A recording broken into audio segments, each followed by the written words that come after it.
Hi, my name's Steve Usher and welcome to the Experienced Designers podcast. Hello everybody and welcome to a brand new episode of the Experienced Designers. So today you're going to meet the lovely Anna Mamalaki, a seasoned HR professional, having worked across multiple industries, holding senior level roles across 4 different continents. So currently living and working in San Francisco, she offers a really interesting glimpse into what it's like to work and experience the Bay Area. And we also delve into the changing requirements of leadership in a rapidly changing work environment. And Anna also gives her views around the future skills for HR practitioners. And we skirt around elements relating to diversity and inclusion and also the responsibility on businesses in relation to impacts on society. So a jam-packed episode for you today. So thank you ever so much for listening and enjoy the show. So Anna, welcome to the Experienced Designers podcast today. Thank you for having me.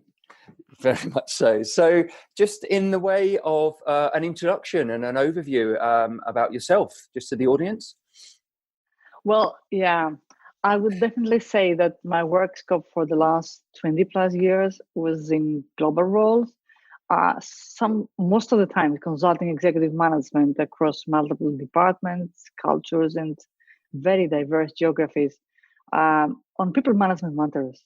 Yeah. I worked at corporate roles as an internal consultant in the centers of excellence of corporations, partnering with the HR and the regions in order to drive change and create the organizational design and the systems that will ensure business success.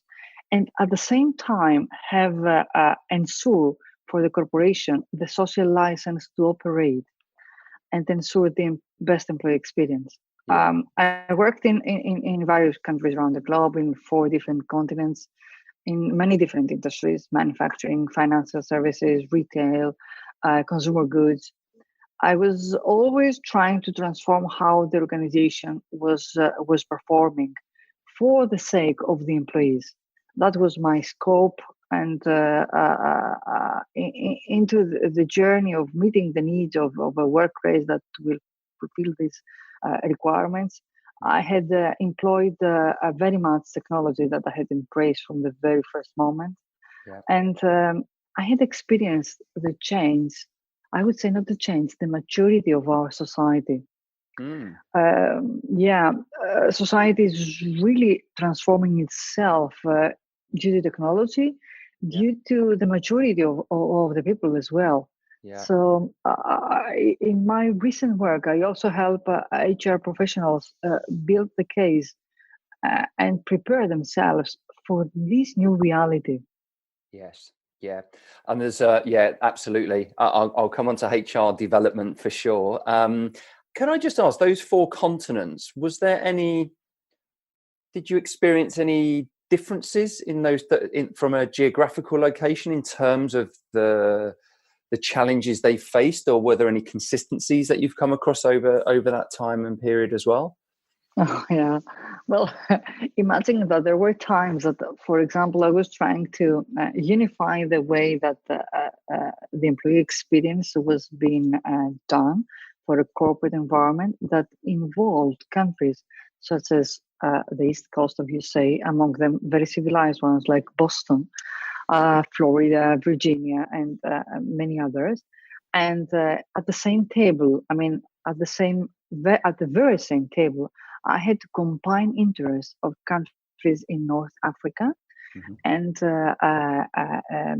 UK, France, Italy, and also Balkan countries that were not even yet recognized by the United Nations, not even countries yet. So quite a conflicting, very diverse ideologies.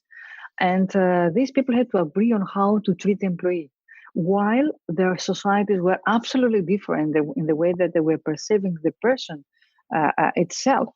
So that was a challenge. It was a challenge to incorporate values that I wanted to incorporate within the operation, while the people themselves have been brought up and they were facing every day a very different reality. So imagine a place that life was rather not very important in their very recent history due to a recent wars that they had in the Balkan countries. And yet they were there in order to speak about respect for the employee, about developing the employee, and that stuff that in other more developed countries were already a reality. Yeah, yeah. So you're now based in the US? Yes. San Francisco? Yes, I'm in the Bay Area, Yeah. and I can enjoy really a huge, vibrant scene of doing things, because you have a dream, you have a vision to really change how things are being done. So many people, so many corporations have this purpose, and it is contagious, I think. Yeah, of course, I can imagine. And so, what would you say? Because I'm super interested. So, you are my first guest from the US. So you made history today, Anna. Oh. I have got other guests lined up. So that's going to be really exciting, just to see some variables across different states across the US. Certainly, with it being so vast. How would you describe to listeners in other parts of the world around how you would describe kind of the HR community or the HR industry right now? What would you say some of the challenges are, or some of the areas that are kind of pushing it forward as well as holding it back? Well, I have first of all to say that I'm not sure that in California state in general, and much more specifically in the Bay Area, we're very much representative of the US scene. Only for the reason that, especially the north part, is, I mean, you try really hard to find US citizens in that place. So it's a place that it's all ethnicities, all races gathered in one place, and this is the magic thing. To me, the feeling of the place is like really experiencing the Olympic Games every day, because all nations are gathered here in order to achieve something really good. And this is the feeling of North California. This is the feeling of the Bay Area. So I believe that HR as well here is so much influenced by the different mindsets, the different ethnicities. For example, it's not really the very same and stereotype in any corporations. Each corporation is much influenced by the countries that the corporation operates. There are corporations that they operate a great part of their operation is being done in Asia, and they have a different kind of mindset, a little bit influenced by that. Also, there are corporations that they mainly operate in mainland America, which is Canada and USA. So being only in that place that makes a little bit of a difference. Yeah. But yet, all of the HR all of the HR professionals in this state and also in other states, due to the exchange that I have through SHRM and National HR Association, they face the challenge of finding their new role in an era that it is really changing. Well, in the past, HR was a little bit more of an organizer, more of a role that meets the ends within a corporation. And I don't want to refer to the old era that it was too administrative, because that it is very much a thing of the past. But nowadays, they tend to lose also other things of their role. Leadership and development is really changing. We now really do a lot of things with chatbots. And recruiting is absolutely changing, because, I mean, so many things you can find them through the media, and you can really prepare almost 70% of the interviewing process through chatbots. So this is changing a lot how they perceive themselves. And this comes into the picture when also society changes and they expect many different things from the HR. Um, I will explain. Yeah, sure. In the past, the employees were not that informed as they are now Mm, because they get informed from many different media, and they expect to be treated the way that they are treated as customers. So I mean, if they have a very good experience with their airline, well, with their airline, I'm not sure that they have a good experience here, but anyway. But yeah, I mean, if they have a good experience when they visit a retail store, they expect to have the same type of good experience as employees as well. mm, And this creates a very different role for an HR department. mm, So we have heard that some companies call the HR the happiness officer, the experience officer, and whatever. So it is okay to say all these things, but HR is not really the happiness officer, and it's not really the experience officer, because doing just happy things or improve the experience on the surface, mm. this makes the whole thing very much of advertising, of just marketing, and not essence. And people are not silly. Mm, They really get when something is superficial and instead of really meaningful. yeah. And you might fool them once, you might fool them twice, but third is not going to be your lucky moment. So people really don't get fooled. So they expect that the corporation, that the organization that they work for is really meaningful. So it's not just treating them well like a shop, because with the corporation, they have um, they have joined the corporation, sharing um, their life, Yeah. sharing their purpose with that organization. So the expectations are sky high. It's not just treating them well, having events, or doing a lot of brand employer branding in order to persuade them that we're a good employer. No, they're not silly. So Yeah. they expect that things are, first of all, that the work itself will be very much purposeful and meaningful for them. The organization itself is not harmful, and on the contrary, is really adding value and good. And last, they really have the ability, the tools, the ambience, uh, the what they need in order to do what they're asked, Yeah. and even more, what they're not asked, what they want to do. Yeah. Um, Yeah. that's why I say that the employee experience, which is a very, very much, uh, um, I mean, this is a bit of word. I mean, they have taken this word and it has taken so many different meanings Yeah. according to the person that speaks about it. Great. So, I mean, employee experience for some people is what you experience through the digital change of an organization and how you really do your work through your tools, your machines. For other people, it has to do a lot with employer branding and what is the ambience. And for some other people, it has a lot to do with the organizational effectiveness and responsibility.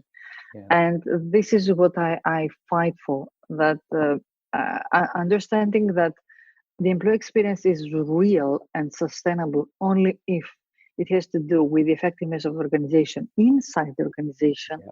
and outside the organization. Yeah. So what kind I of, will expand on that. yeah, of course. And so what kind of, so let's talk about the kind of the responsibilities of organizations and corporations around this, because there are the data's out there around engagement in terms of employee happy index. There's then we see this kind of it's not particularly high. So we have this kind of element around kind of newer organizations that have started in the last perhaps decade or so, that have really started in and designed the organization in a very, very different way. And then you have large scale organizations with lots of historic and lots of kind of layers and processes. So there's this interesting thing happening at the moment around what I would say kind of old school organizations in how do they turn that boat? How do they start to change organizationally, internally, to this new way of working, or to create an experience for employees in a way that probably they've never historically been used to? You're absolutely right. In the today and even more in the future work environment of self-organizing and very autonomous teams, Yeah. the new managerial model requires a serious shift in how managers conceive their role and sometimes themselves, and what is the context that they create around them. Yeah.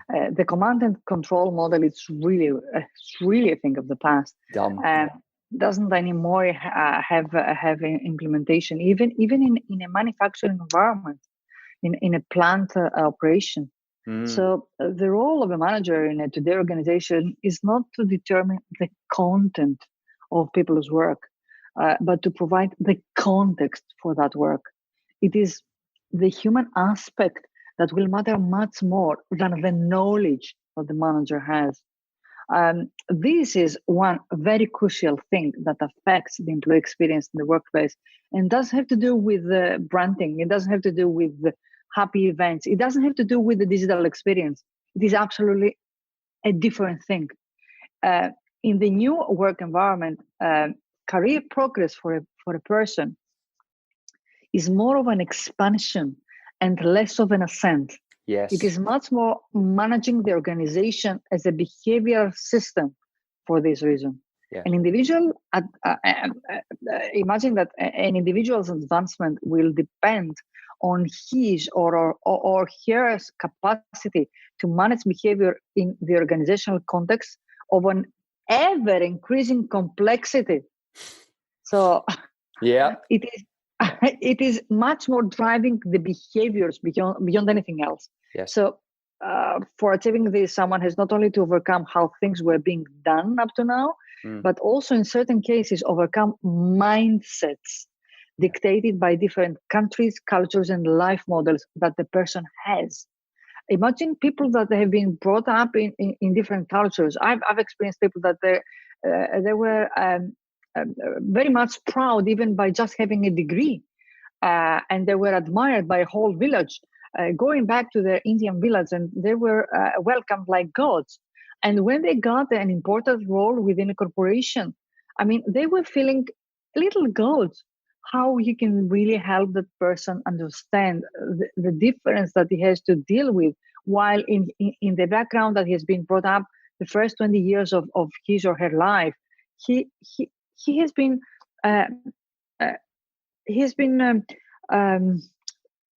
in his mind, things were really planted that are different. So you have to deplant all these things, which is very tough. Yeah. I would like to say that in times of such radical changes, in times of such metamorphosis that takes place, we need to appeal to some to the individual, first of all, because although we might introduce, I mean, what we do as professionals, I mean, what I've been doing within corporations, we do develop leadership behavioral models. We do try to change and accommodate the systems of the organization according to that models. And then you do a lot of leadership development programs, and you do a lot of coaching. And yes, so what? If really the person himself or herself doesn't see that as the personal call to do something, to change how he or she perceives things, then the only thing that you do is you create skeletons of systems and models that are not functional. Yeah. And this has happened to many organizations. Yeah, I totally agree. And just going back to your point around it seems to be that, that the old kind of hierarchical command and control. It was kind of, even for myself, and I remember from my upbringing, it's this obsession that's programmed even from education, around move upwards, ticking a box and getting a grade to then move on to the next level. And there's this kind of obsession with moving up, which dictates knowledge. And so I've always been very open around, it doesn't have to always be an upward ladder. There is a lateral learning and a wholeness that can take place as an individual, that will then release the individual to take a much more human-centered individual approach around how they can add value to the organization and be part of that, and make that real essence and that connection, to get the best from people and for people to feel valued as part of that as well. And I truly believe in the classical teaching that people are naturally virtuous. They are rational, social, and happiness seeking. That's what Aristotle was saying. And in that case, organizations, the only thing that they need to is create the conditions to let humans fulfill their natural drive. Yeah. This is a natural drive within the person, within any person. All of us, we're naturally virtuous. We only want to be social, and we want to have happiness, and we have the rationality to achieve that. So why don't we give the conditions? Why don't we create functional organizations with the right structures? Why don't we do all these things so that we can allow them that? So let's remove all that restricting elements that have to do with the old mindset. Yeah. Taking a pessimistic view of this, because I so I'm realistic. Or realistic. From my point of view, I'm all in on things like design thinking, human-centered design, really shaping around people and product, services, or experiences. But then we look at some of the organizations, the historic organizations, or these systemic businesses, where the way they're set up is to be cautious or to attack change or risk, become risk adverse. How do we get to the root of that? How do we solve some of those? How do we start to change those behaviors, I guess, in terms of probably leadership or organizations? Because I just still see there's a lot of work to do. I still see, particularly maybe even in the HR community, for an example, I see a lot of inertia. I see a lot of just sitting there looking and not really doing.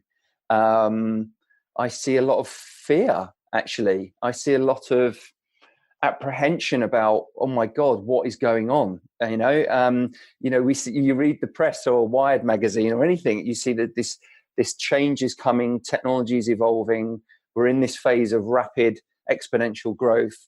But I still kind of bring it back to people sitting in their work day to day. It's like, wow, okay, there's a lot of work to do just to kind of start shifting thinking. So that's kind of also taking that kind of view. Any thoughts around that? Well, yeah, I love this question. You know why? Because it is really bringing up the core thing of what is needed to be done.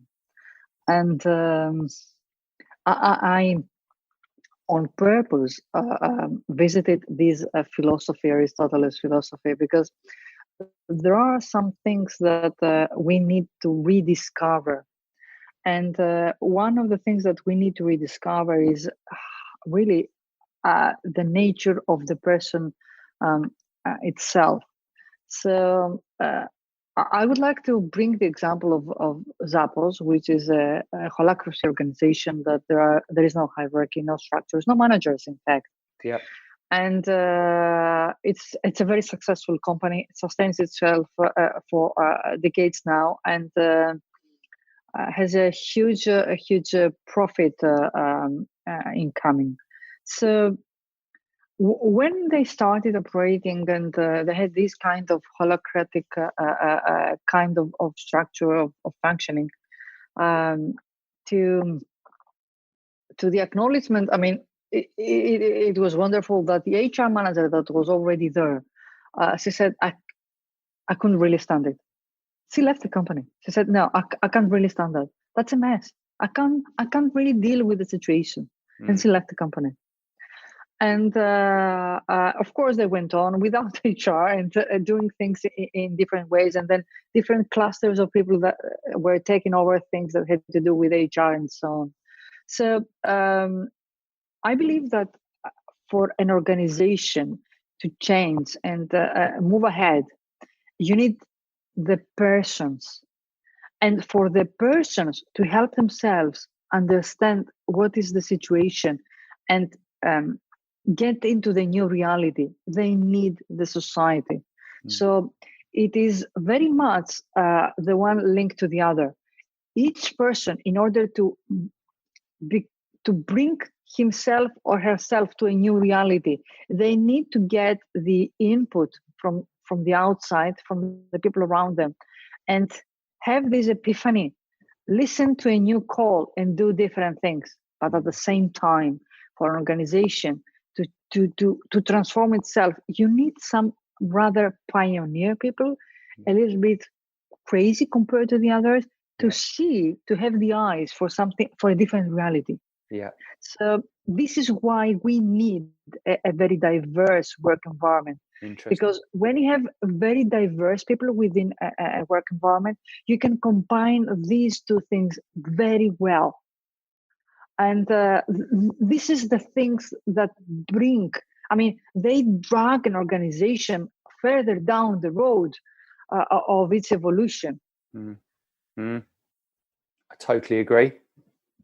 So that brings us nicely onto diversity and inclusion, actually, in terms of a topic to explore. So my beloved one. Yeah. So how are you seeing it's been used a lot, of course, inclusion, diversity, inclusion. Some of the most probably recent focus around this is really around create a really inclusive environment, first and foremost, because without that, the diversity doesn't flow or doesn't you don't unlock the diversity capability. What have you seen in terms of any pioneering or any organizations doing some great work in this area, or any great work that you could share or you've come across? Well, it is true that in the today fast pace of working, diversity is an absolutely need, not a luxury. No. I had the chance of working in manufacturing industry, and diversity was not really the strong point of that industry. But it's neither here. I mean, I experience every day working with high technology companies that diversity is not their strong point, while they operate in a place that, as I've said before, it's a bunch of different nationalities, of different races, and yet you can see that there is, I would say, the predisposition to be diverse, but not inclusive. So, which means that, yes, we do really hirings of people that they belong to different mindsets, races, whatever, but we don't necessarily include them in things that we do. Yeah. And I will explain that diversity is not just people of different gender or different race, different sexual orientation, different. It's also differences in mindsets, differences in the way that they see things, differences even in their work status. We've lately experienced environments in very high, very big, humongous high-tech companies, that there was a segregation between those that they were working directly for the employer and those that they were working indirectly for the employer through a contractor. And they were treated like big class citizens, second class citizens. Mm-hmm. So, and their opinion was not really accounting. They were not invited into meetings. So is that a diverse environment? Is that an inclusive environment? No. So this is awful. This is awful, and doesn't really help, because that person that experiences the same things, the same challenges, the same environment that all the others have can really have wonderful ideas that you're losing if you don't include this person. And how do you really produce an innovative idea if you don't really allow the person to get involved into something? Yeah. The So, power of perspectives. That's all I. yes, yes, Yeah, and the more perspectives you had, the better the idea shifts and evolves. Without a doubt. I'd like to just I'd like to focus a little bit around the HR. Just something we kind of started out. Actually, the conversations was yeah. the changing face of HR. Actually, and I did some kind of desk research back in the last year. There's always a gold mine of the new trends for 2019. When I was looking at the end of 2018, lots of reports coming out from various sources, some credible, some not so credible. But what I think one of the two kind of key themes that I came across was around HR as a function. So how the function is going to evolve, which areas are up for grabs elsewhere in the business. And then also as well, the HR individuals as a profession, as people that are working and operating in HR, how they need to evolve their skill sets and what skills. I think there's a report that just came out this week around the new skills by David Green, I think it is, around what future skills in HR. But I'd really welcome your thoughts around that, around the function, and then as a skill, the skills evolvement, where you see the world kind of going, if HR shifting.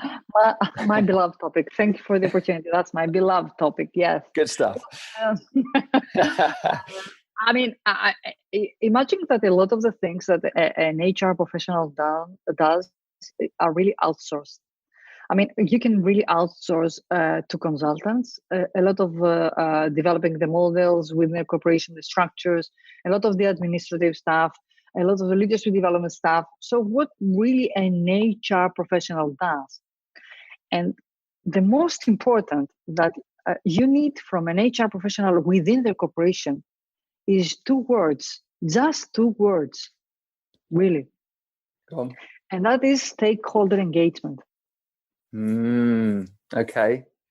Yeah. So from that two words, everything comes. I mean, you can derive the skills needed from that two words.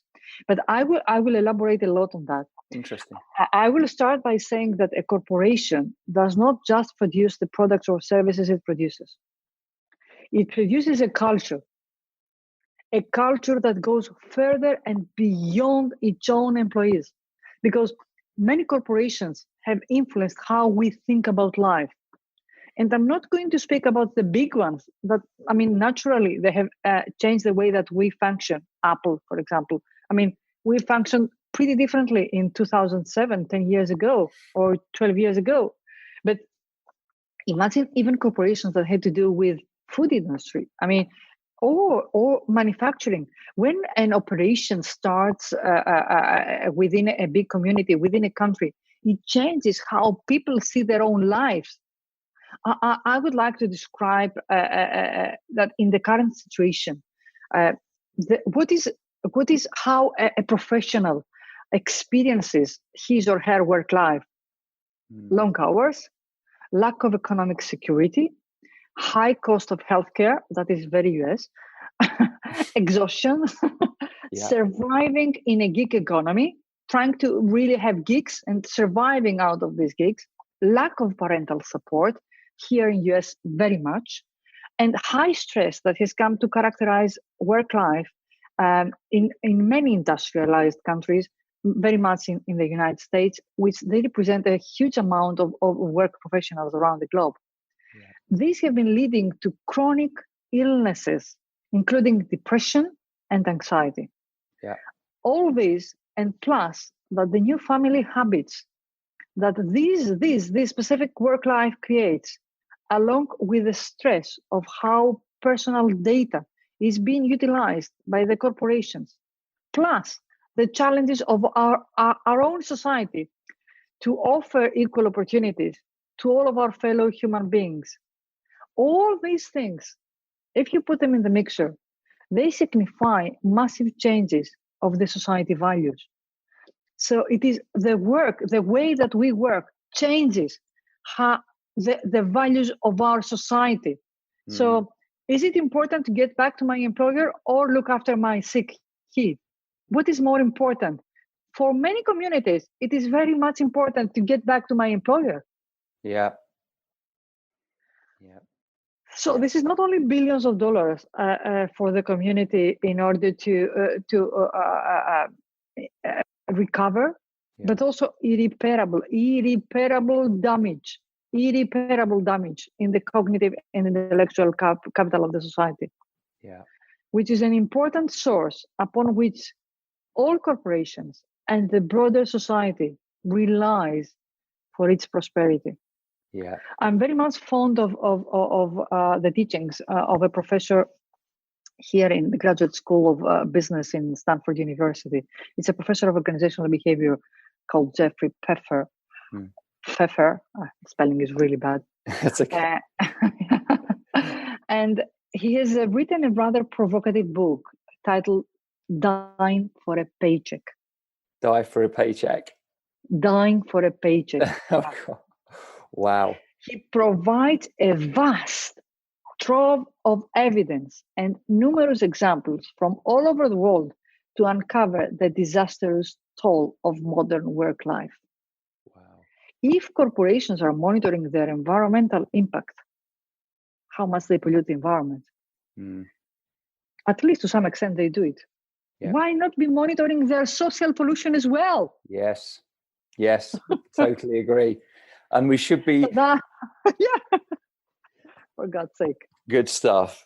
So, so Anna, I'm coming to say that HR is meant to play a role into that. I agree. To play a much more social strategist role within their corporation, connecting the dots of the people and the society aspect of all the different company functions, strategizing the human aspect effect each one has both inside but also outside the company. Yeah. And what do you think are some of the kind of, in your opinion, what would be some of those kind of skills or attributes, or where would you, because HR is where it is now in terms of how, what's taught, what's, how they're accredited, the systems they have to go through in the education. What beyond that do you think they need to? How do you think they need to evolve as individuals themselves to obviously develop this? Well, definitely, the 2-day skills will not be enough. So that will be a challenge, because in order to do that, first of all, they have to be very good in stakeholder engagement, that I've said before, which I'm not sure that many of the HR professionals don't have. But it's not really something that you easily find, because they might be good in developing the systems, they might be good into getting things done, but we really need people that they can connect the dots, not just inside the organization, but also outside. Imagine a super role that can combine knowledge about how business operation is being done. You need for the new HR to be very much knowledgeable about having the business acumen, be very knowledgeable of how business is being done, but at the same time, be a person that can go out, learn about the society and the impact, be quite proactive in how the society could be influenced by any decision the corporation will make, and incorporate these things within the strategy of the corporation. So imagine the new HR being much more of a combination of a role that would be something like between an operations officer, a social responsibility officer, an HR officer, and public relations officer. I don't like that last one, but I mean, in order just to take the pulse, to know what is going on in the society, only for that reason I put that last thing. But you need that kind of combination. Yeah. And this is not easy to combine. No, and I think there's curiosity. I think there's design skills. I definitely think stakeholder skills for sure. Even down to elements around building business cases, and articulate them in a really kind of storytelling kind of method. I think that's another area as well that I definitely see for sure. So we should write a new curriculum. That's what we should do, Anna. That's what I think we should do. Yeah. But societies are closed systems. Yeah. And the speedy communication among the members of society and the very much informed status of the society members does not allow us to be unthoughtful of the situation. So for anything that the corporation does, anything, it affects the society. The fact that a product has a specific feature and doesn't have another feature. So the decision for product design affects the society. Just for product design. Imagine, let alone for even bigger impactful for larger impact decisions. For example, when you decide that you will not still operate within this community and you will move your plant in another place, or you will cut out 3,000 people from the payroll. So there are so many things that influence people's lives. The fact that a corporation opens a branch in a specific neighborhood, this changes the neighborhood. It affects the neighborhood. The problem is that within big societies, we don't realize that. We don't want to realize that because we want to see only the big picture, and we don't really split. We don't chop down the whole thing into smaller pieces, because only then we understand the huge influence that happens. So, well, let's look at Amazon and the whole New York aspect, and how and this wasn't just kind of local community. It was obviously local community having a big influence, but generally how that was going to be perceived and the impact it was going to have on community, both positively and absolutely negatively as well, and how that affected their decision and eventually obviously pulling out. So no, it's very much aware. And you expect, I mean, in many organizations, you expect from the operations officer, sometimes in smaller companies from the CEO, to combine all the different functions and coordinate, or you assign that to a program manager for this new huge project that it's unfolding. And is that the proper thing to do? No, because if you really assign it ad hoc, moving to a new city, let's say, for example, the person does not really know the background, the history, and it's not an ongoing process. Someone has to have the overlook of how we really grow and do good within our small society, within the corporation, and the bigger society outside. Who does this? Who does this really, and in a way that also develops the people? Because that role, the social strategist role, does not really try to make a greenwashing of what is being done. It's not really trying to make PR. It's not really trying to communicate the good things that are being done. No, it tries to change how the company, the organization operates. So it needs to be forceful. It needs to have a rapport within the organization.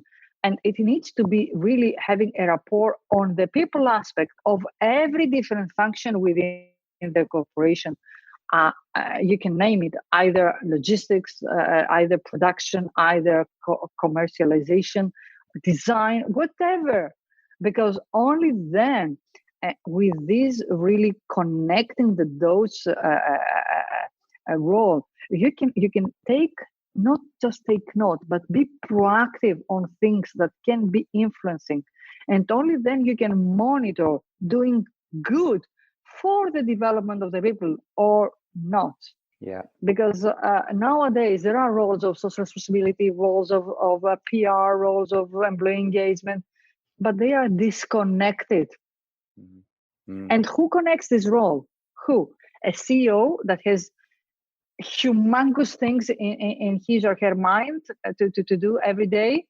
I mean, who really has the responsibility about the society impact? Who? The CEO, among all the other things. No, it doesn't go like that. No.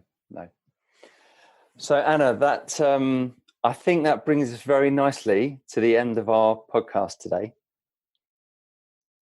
That was great. I mean, that was great. I mean, it was very much evoking new things. So look, thank you so much for joining me on the podcast. I know we swapped diary dates a few times to make this happen. So, but thank you so much for your time, and I really appreciate you joining me on the show. Thank you very much. I mean, it was a great opportunity to share some new things. I love it. No, I love it, and I that's why I love doing these podcasts, because I get to speak to people like yourself from all over the world, and just to share knowledge in the HR community, and it's to see, different perspectives. And I think you've shared some really wonderful insights and perspectives from your location, and also your background and your career as well. So thank you so much. With your help, we're crafting a new world. That's yes, good. we are definitely disrupt. So look, thank you so much. Thank you. Thank you very much. Bye-bye. And there you have it, a brand new episode of the Experienced Designers podcast. Thank you so much to my guest Anna. It was an absolute pleasure to have you on the show. And of course, as always, if you wish to make contact, please follow the links on the website.